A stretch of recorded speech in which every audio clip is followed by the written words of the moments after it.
GI here for another Advisor Insight lecture. This one's going to be on, well, AI didn't really kill your brand. It was your strategy.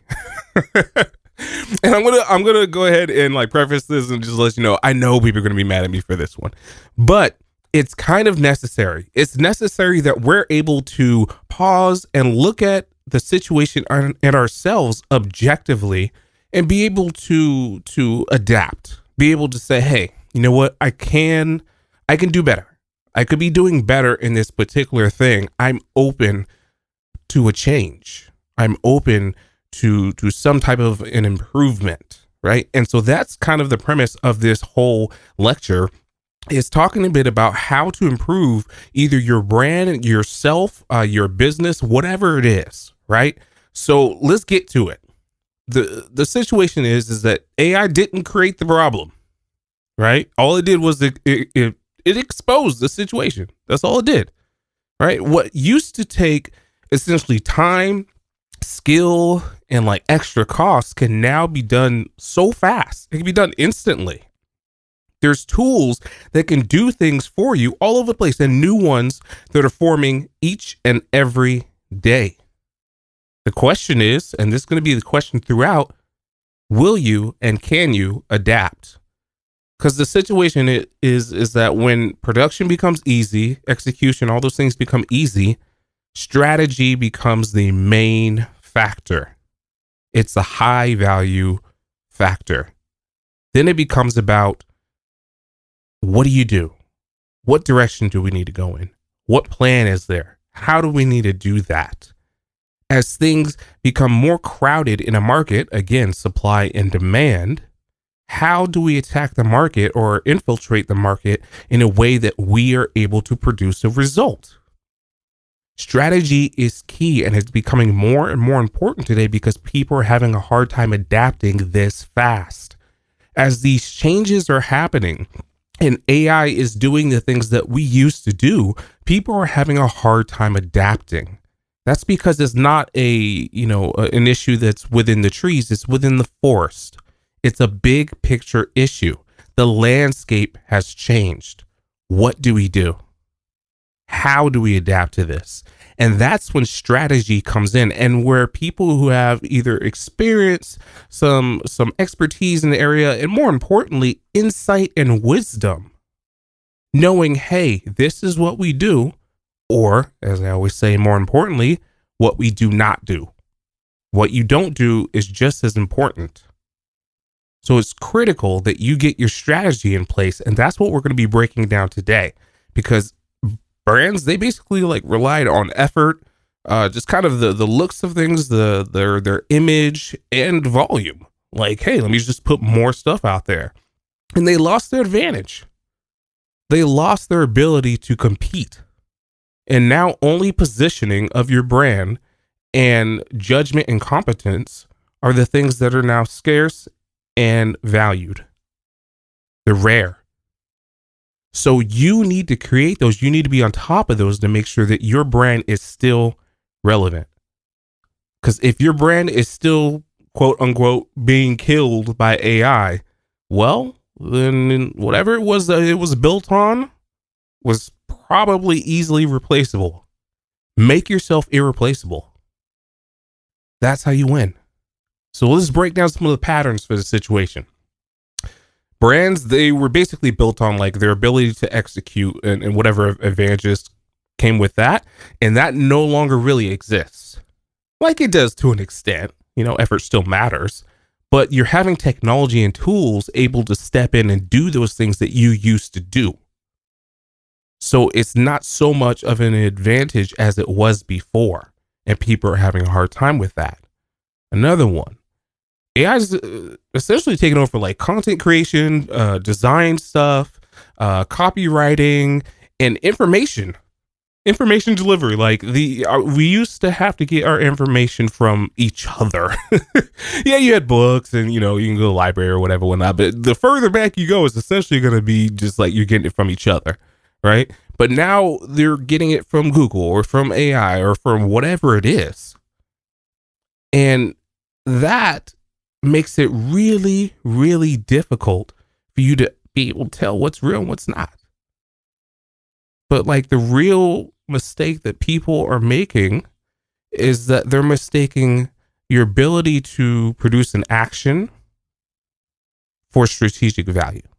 Meaning, just because you can do things and just because you are doing things does not mean that you're winning. I am big on strategy because it allows you to achieve a goal. That's the whole point of strategy. If you didn't know what strategy was, you just hear it like it's a buzzword or whatever, whatnot. You're like, I don't know what that means. It is a plan for you to achieve a goal, and not just a plan and hope that you achieve a goal. That's a terrible strategy. I wouldn't even call that a strategy. It's a way to achieve the goal, right? It's reverse engineering how something works so that each step you take is a step towards that actual goal. Not a hope, not a maybe. No, you're getting towards the goal. So that strategic value now is just so important because, like, I mean, if you look around, you see so many people putting forward so much effort. They're trying to adapt. Okay, I gotta try to do this. Okay, now this has changed. Okay, the tricks that worked before aren't working. Okay, now the copy people don't really like that. It's just all over the place. So take a step back. Instead, take a step back and look at the landscape. Okay, what's the situation? What are the variables? What are the factors I have to watch out for? And the liabilities. All right, I got that. How do I play this game to be able to navigate all these things and win? That is a strategy.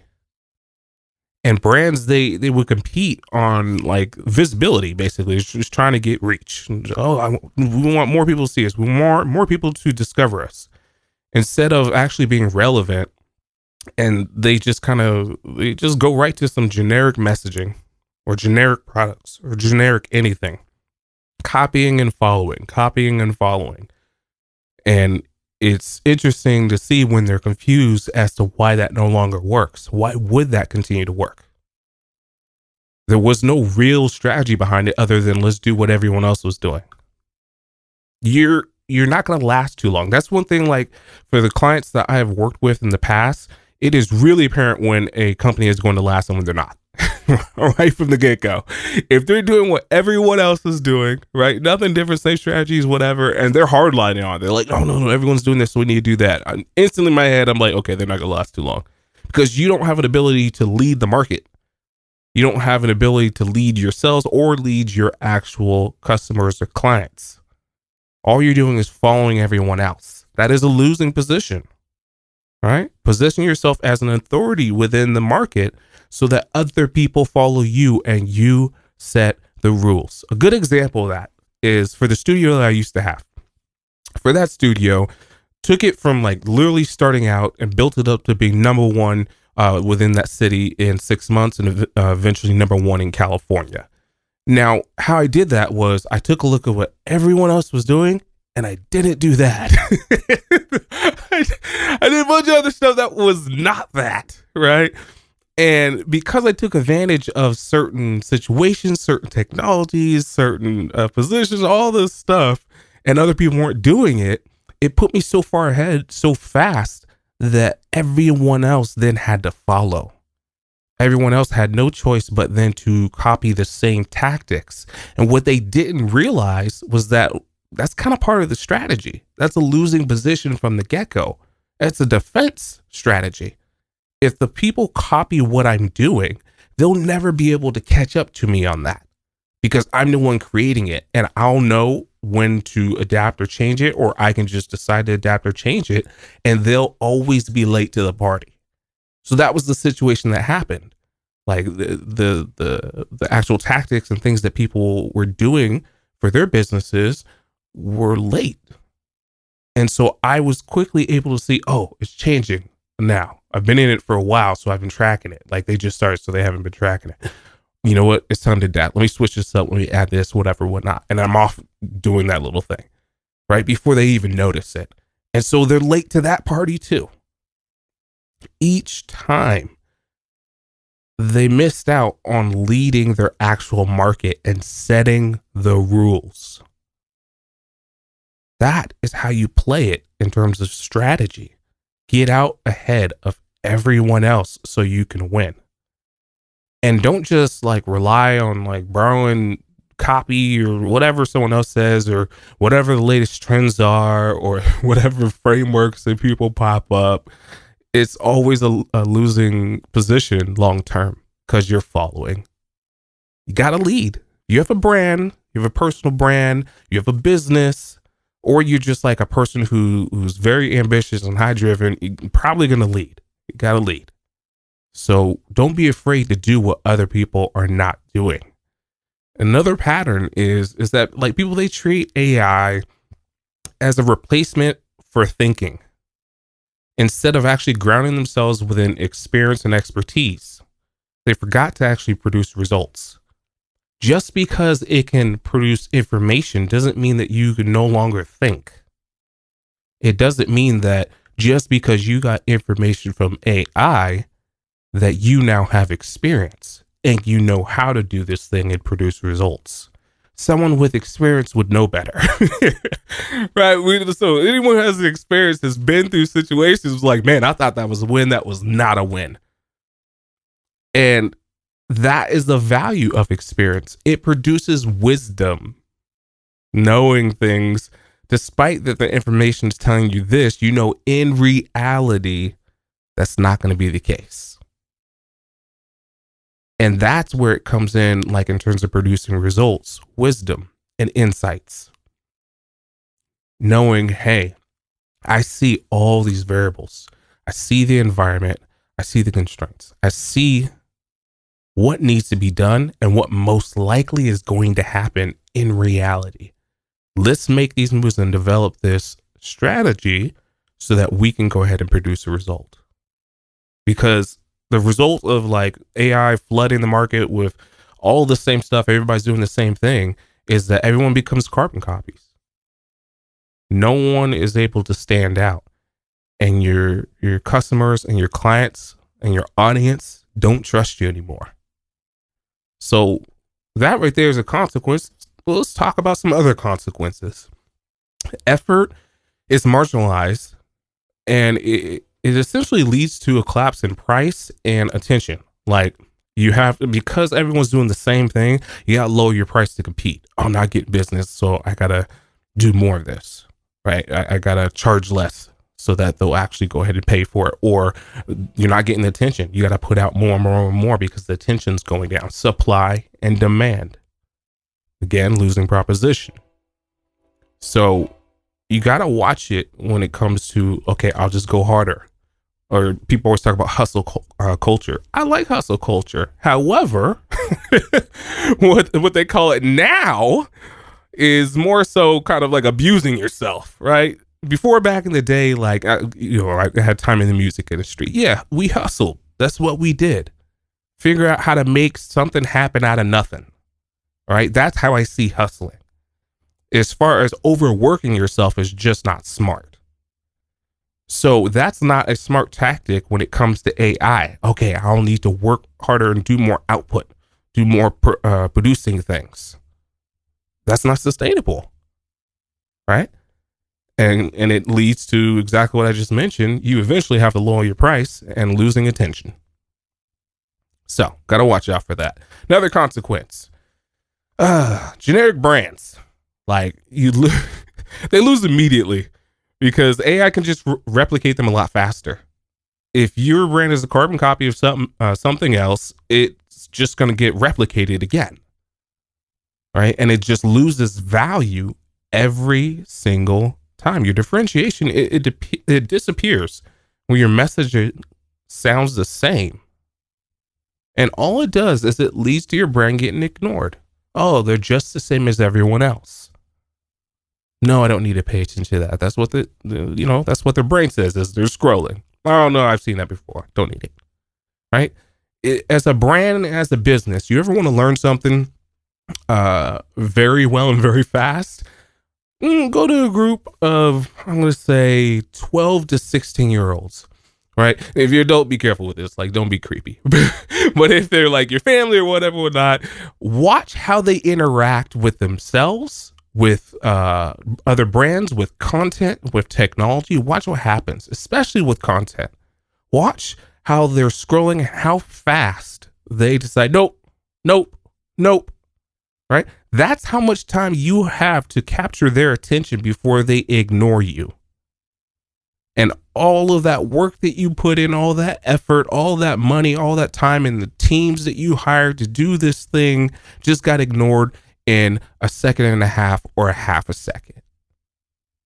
You got to be something that stands out to the point where people want to engage, where they make some type of a connection when they say, hey, that's interesting, or hey, I could use that, or hey, they understand me. That tactic in itself is very effective. It's also very dangerous, but hey, they understand me, that's kind of the tactic of today. It's not so much I can solve your problem. It's we understand what you're going through. We've been there. Emotionally, we understand. And it works. It works for people who are more emotionally charged than they traditionally used to be. But it is what it is. That's the situation for today. Another consequence, audience trust. The people, that trust is very, very fragile. And if nothing feels like it's like earned or actually credible, they're not going to trust you. And that creates like problems downstream where their decision making is shifting from what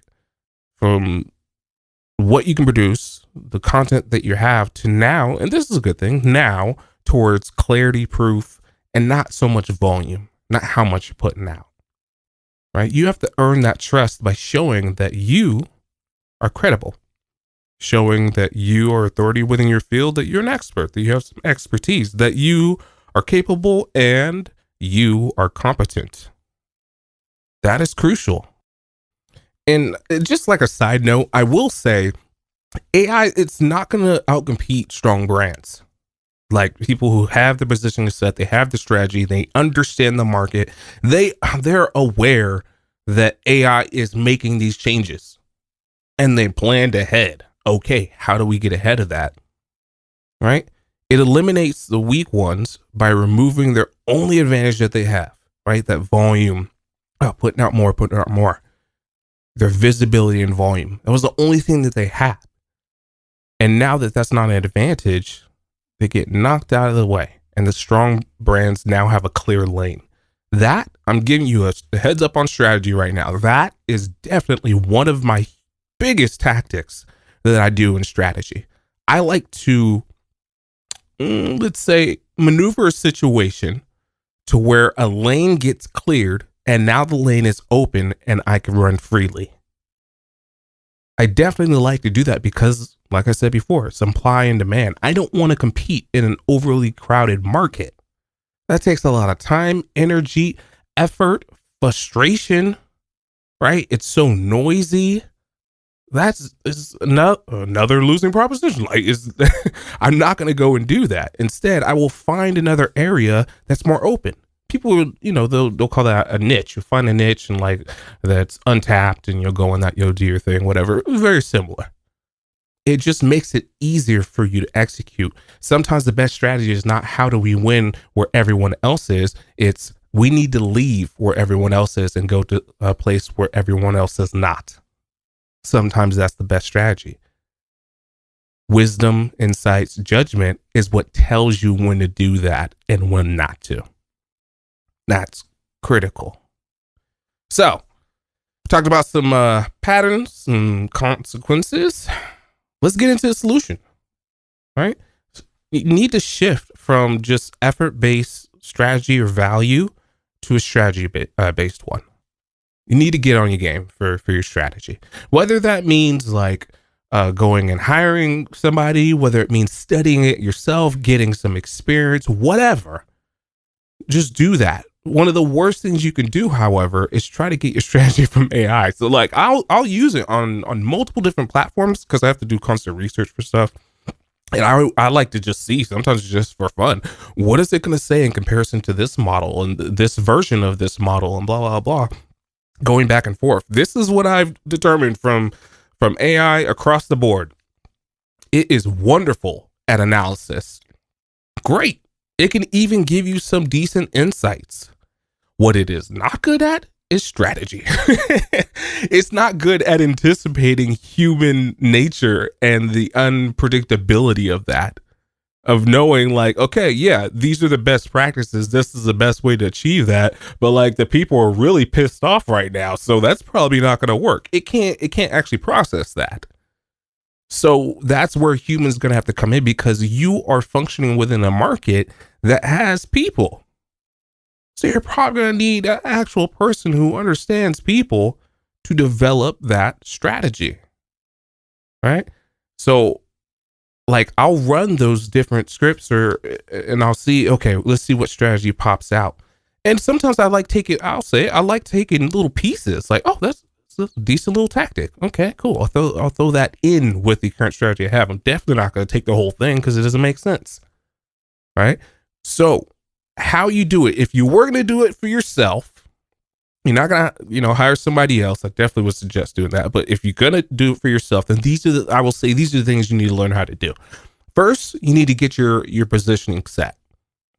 It's critical that you have your brand set up in a way that it fits your market. It will be effective in your market, and it communicates what you do or what you provide or, what you sell. You need to be able to communicate that. You need to be positioned well. You need to have the brand image that people will feel comfortable with and will trust and may connect with and will want to engage and purchase something. Without that, none of the rest matters. If you don't have your positioning, your brand set, it doesn't really matter about your strategy. It's not going to go very well. You got to get that done first. It's like if you're going out on a date, but then like you didn't clean up your face, you look disheveled, you look like you just, came back from war. Like, that's probably not going to work out too well. Look decent enough so that whatever strategy you have in mind of playing will actually have a chance at working. The next one is build some type of differentiation in the market for yourself. How are you different? How are you going to stand out? Like these are critical as well, because if you do not stand out, as we've talked about this whole lecture, just a carbon copy, just another one in the pile. Find a way to be different and stand out. That I gave you one of my strategies in terms of like clearing the lane earlier. I'll give you another one of my main strategies. Doing that, standing out, doing something different, new and different.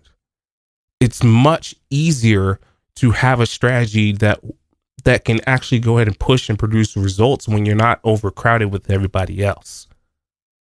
Right? It's easier. So that's critical. Differentiation. Next one, strengthen proof of competence. Meaning, if you're an expert, show that you're an expert. Be an expert. Right? Whether that is insights you're putting out, or if you got like some case studies, you have something. Show, hey, I am an expert. I have competence. Not just the people who say they're an expert, they're not. Considering that I've worked in marketing and branding for a long time, yeah, I've seen a lot of thought leaders who are out there and they're doing, speaking engagements and brand deals and this and that. And then like you talk to them behind the scenes about the thing that they actually talk about or supposedly an expert in. They're not. They don't know what they're talking about. So don't be that. It usually doesn't end well. Instead, work on your competence. Make sure that you're able to show that. Like you can be competent if no one knows, like it's relevant. You need to be able to show proof of that. The other one is to update your messaging. Like things change and like the words that you use will change. Your brand might change, your products, what your goal is. All these things change as you adapt and you optimize. So you need to make sure that you're actually updating that messaging as well. That's critical. And the last point for I'll say, how not to get killed by AI? Well, use it as a tool, not as a crutch. Or a strategy engine, as I talked about. It's a tool, people, just a tool. So if you're going to use it as a tool, which would mean that it augments something that you already do or something that you can do. It's not the thing that you completely lean on. Don't make it a crutch. So let's touch on something that I think would be kind of fun within this lecture, or at least very, very useful. Future proofing. How do you future proof yourself against AI? This is something that I've thought about for years. Why? Because I saw how technology was taking over certain markets or certain jobs and capabilities and instantly said, you know what? I would very much like that not to happen to me. How can I make it to where I can do something that technology cannot do? It's irreplaceable, right? So let's break down a bit about that, how to build a brand that survives technology shifts. One option is to anchor your brand in what cannot be automated. Find something that can't be automated, that has to be done by a human no matter what. Be objective about it. Don't just say, oh, there's no way they can do this. They probably can at some point. So really be honest about it. You know what? This really needs a human touch. Maybe I'll focus on this. Maybe I'll start an additional, this is a smart move. Maybe I'll start an additional division of my business so that I can do the main product that I already have that may or may not get replaced by AI. But I also have this investment set here, this new division that is working on something that is future proof. That's a smart move. That is a smart strategy. Right? Hopefully you're seeing the commonalities of this situation here, of seeing the root cause, the actual source issue, and the variables, and the designing a way to get to where you want to go while not getting knocked down all those. It's like a game. Right? Only it's like, millions and billions of dollars on the line, but still. So how we break this down in terms of future proofing your brand. Work on judgment. Get your judgment on point. And again, whether that is like you're working on it yourself, you're gaining experience, you're learning, or you're hiring someone else who has a specialty in that. I am big on that. I am big on people doing what their role is, not jumping into other people's roles, doing what you're good at, and then let them do what they're good at. And then together we have the best outcome. People who try to do the whole thing within themselves and it's not their role to do so usually don't last that long. So judgment, either get it yourself through experience or find someone else who has that experience, which leads to number 2, lived experience. Experience is crucial. It teaches you that wisdom, or gives you wisdom of knowing what not to do because you've been through it, right? It's something, and this is the tough thing, especially for younger people. It's tough to explain this to younger people because they haven't experienced it themselves.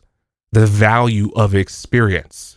When you have knowledge at your fingertips, or Google, or AI, whatever, ChatGPT, it makes it really difficult to fully understand that that's not enough. You're like, but I got the answers right here. This is all I need. No, it's not. It's really not. As you get more experience, this will become extremely apparent. And I'll just leave that at that. Let you get that experience on your own. Number 3. Pattern recognition.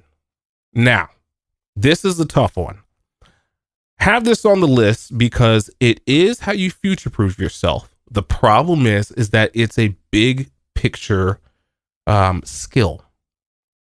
It's a skill that not everyone has. Some people are very good at thinking in the current present, point in time, and other people are much better at thinking towards the future. Pattern recognition is being able to notice things that are happening in the past or in the present to then influence the future. So for that, I say gain a lot of experience. You'll get pattern recognition for that, but you're probably going to need to bring in someone else whose talent that is. That's their thing, right? Another one, clear thinking. That just, practice doing more stuff. Critical thinking. Practice. That's kind of it. Systems over tactics. Whew. I love systems. I love systems because it'll do things for me that I no longer have to do.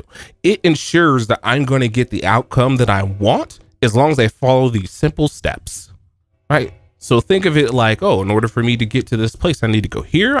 Then I need to go here, and then I need to go there, and I go there. If you do every single step, you get to where you need to go. That's how a system is, and it also can be automated to where it will do it for you. I am big on systems. But again, that's another big picture thing. You need to have someone on your team or nearby, or hire someone who has that big picture type thinking to be able to design a system that will work in reality. Anyone can design a system. It doesn't mean that it's a good one that'll work in reality. If you want the actual result, probably get a good one. That'd be critical. And the last one, number 6, direct market relevance. You need to be relevant in your market. If you're not, you're pretty much done. It's important that you don't have to relate with your audience, but at least they can say, oh, okay, like we're in the same ballpark, right? They at least understand what I'm saying. I understand what they're saying. Okay, there can be some trust. It may not be instant, but there can be some trust. That's critical. So to wrap this up, AI isn't really the source of the threat. It's really people losing the ability to compete where it can't. And also not having a solid strategy to compensate for that. It's relying on things and weakening yourself at the same time of not having a plan of what to do after. Anything generic and can be copied, it'll be ignored and replaced. That's just how it is, right? Do I like it? No, I don't like that. I like it to be to where humans are valued for what they bring to the table. But we work and live in a capitalist type society in which it's kind of about money. So that's how it goes. If you're generic, if you're the same as everyone else, get ignored, you get replaced. The brands that survive, they'll be the ones that are clear on their positioning. They have strong judgment. They know how to show like their results, that they have proven results, and they have structure within their execution, whether that is just discipline or actually having a system as well. And if your brand depends on AI and what it can do, that's a short-term strategy. It's a losing outcome. If a brand is built on what AI cannot replace, then you set the market direction. Right? We talked about doing what everyone else is not doing. I much rather say, okay, this is what everyone's doing. This is what AI can replace. How can I not do any of that and still have a win? How can I make that lane clear so that I set the pace? Right? Taking the lead. Fix the strategy, gain some competence, offer something of value, then use the tool as a complement. Use AI as a complement if you need to. Right? You don't have to. You really don't. I know some people say, well, you have to, everyone's doing it. No, you really don't have to. It will just become short-term more difficult, but if you build it incorrectly, it could be long-term a win. Like a good example of this, some lady posted about that she made music with AI and that, you know, she had tried for so long to learn those skills or something, and it did all the stuff for her. She didn't have to learn the skills, and she felt bad for everyone else for having to learn the skills. Man, she got roasted. It was bad. It was bad.